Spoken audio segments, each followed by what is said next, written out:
দেখো আজকে আমাদের দুপুরে কী কী রান্না হয়েছে তারই একটা ছোট্ট ভিডিও তোমার থেকে শেয়ার করে দিচ্ছি। রয়েছে দেখো সাদা ভাত, এখানে রয়েছে দেখো ডাল, এই যে এখানে দেখো নিম পাতা আর আলু ভাতে মাখবো, এখানে রয়েছে দেখো আলু ভাজা আর এই আলুটা মাখবো, এখানে রয়েছে দেখো মুরলা মাছ ভাজা,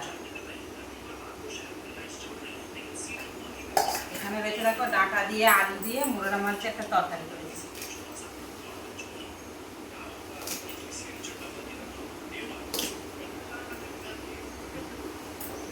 এখানে রয়েছে দেখো চিংড়ি মাছ আর ঢেঁড়স আলু, এখানে দেখো মাছটা চকুটবো, পেঁয়াজ ভেজে নিয়েছি ভালো করে, মাছ ঝাল করে নিয়ে আজকে অনেক রকম মাছ হয়েছে বলে। আর এখানে দেখো টক রয়েছে, মুরলা মাছ দিয়ে মূলো দিয়ে আর হচ্ছে ঢেঁড়স দিয়ে টক করেছি। আজকে আমাদের এগুলি রান্না হয়েছে। আর এখানে দেখো ডিম ভাজা, আলু ভাজা, ডাল সবই তো রয়েছে, তোমরা তো দেখতেই পাচ্ছ। আজকে আমাদের এগুলি রান্না হয়েছে।